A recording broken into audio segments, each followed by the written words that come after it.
इतना सज धज के कहाँ जा रानी? सब तरफ बताइए दिया। Music by Roshan Singh.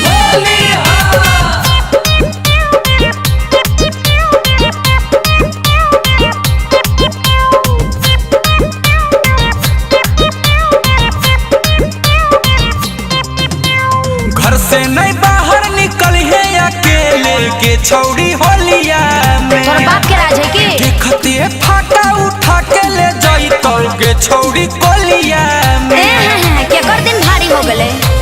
घर से नहीं बाहर निकल है अकेले के छौड़ी होलिया में। हाँ। देखते फाटा उठा के ले जाई तो के छौड़ी कोलिया में। चल चल जने। कादो माटी से लेटाई दे। हाँ। कादो माटी से लेटाई दे तो चोलिया बाभन टोलिया में। कादो माटी से लेटाई दे तो चोलिया बाभन टोलिया में। कादो माटी से लेटाई दे तो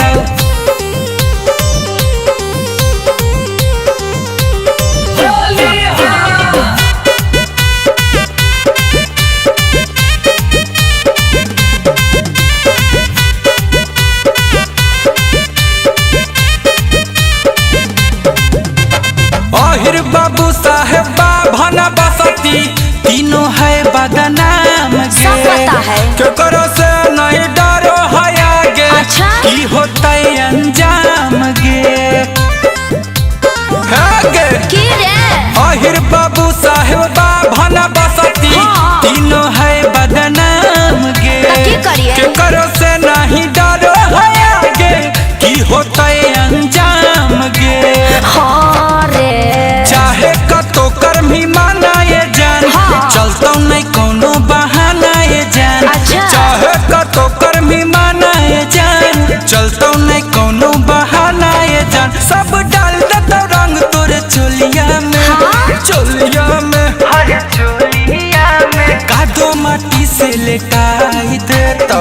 कादो माटी से लेटाई देता चोलिया यादव टोलिया में। कादो माटी से लेटाई दे तो चोलिया यादव टोलिया में। कादो माटी से लेटाई देता। सारा रा रा रा रा रा होलिया।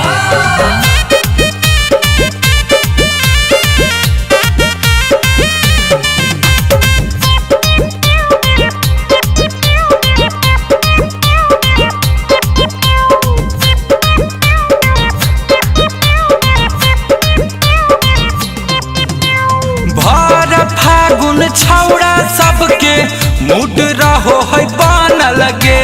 केतना के समझ के छौड़ी पिचकारी रहो है तान लगे। पिचकारी रहो है तान लगे।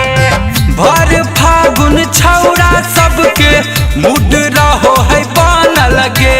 केतना के समझ के छौड़ी पिचकारी रहो है तान लगे। तो छोड़ा सब की करते रे? छोड़ा सब छूतो के पारा पारी। हाँ। डाले खातिर करतो मारा मारी। हाँ। छोड़ा सब छूतो के पारा पारी। अच्छा। डाले खातिर करतो मारा मारी। गुंजना मन फसाई तो मिठ बोलिया में। बोलिया में बोलिया में। कादो माटी से लेटाई देतो। कादो माटी से लेटाई देतो चोलिया बाभन टोलिया में। कादो माटी से लेटाई दे तो चोलिया बाभन टोलिया में। कादो माटी से लेटाई दे